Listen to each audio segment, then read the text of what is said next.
For the Contrast and Unity unit, this is the second challenge. For this, you're going to create 3 small compositions. They may contain anything that you want. For my demo, I'll be using abstract shapes and not really using anything as reference. If you want to draw things that you're more familiar with or use photographs as reference, you are certainly welcome to. Each drawing is going to have its separate focus. So for the first drawing, you're going to be focusing on this idea of high contrast, which was introduced in the Introduction to Contrast and Unity unit. The second drawing will have a focus on low contrast, and the third will have a focus on this idea of unity. For each drawing, you're going to identify these characteristics either below the drawing, on the back of them, or separately in writing. I don't really care. And you're going to then upload all of this material to the Dropbox. You can use any materials you want. I'm using watercolor for the demonstration. If you want to use marker, charcoal, anything that's going to be able to show color, it's going to be up to you. And the minimum size for these drawings is going to be 3 by 4 inches, but they can certainly be much larger. Here are the materials I'll be using for this demo.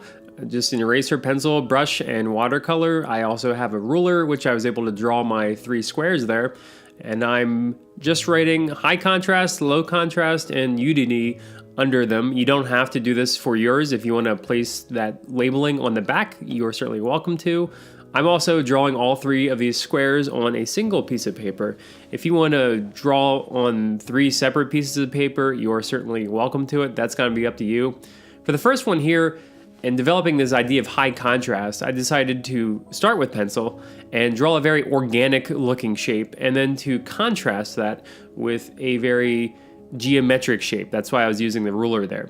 And with using color, I decided to start with a dark value and a color that is also very low in saturation. So I'm filling in that organic shape with this color. I didn't have a whole lot of planning out here. I'm really working intuitively.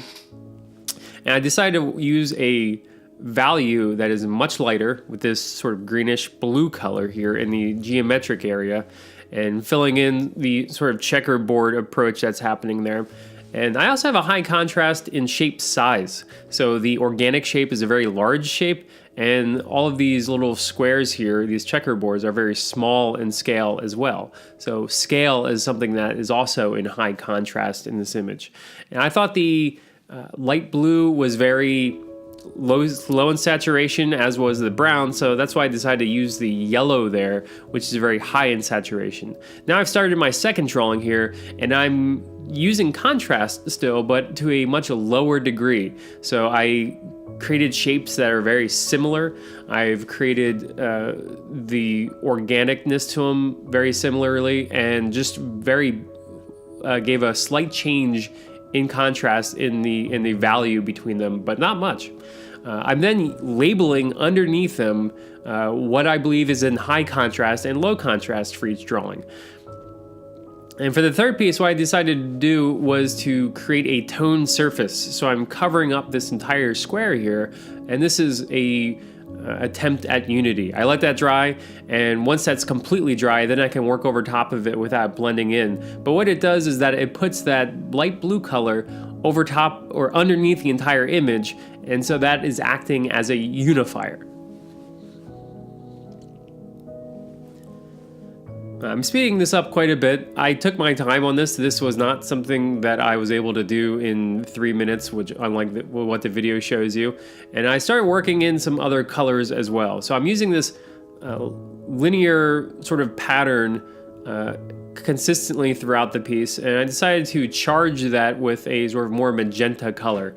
And I decided to layer that sort of background color back over top of everything as well, and charge it again with some blue there, and I let that dry and walked away, then came back to it here and took a very tiny brush, was able to repeat that same pattern that was already established and put it over the entire piece, and be able to you sort of use that as a unifier to connect the entire image as well. And this is my final drawing. This is what I'm going to be turning in.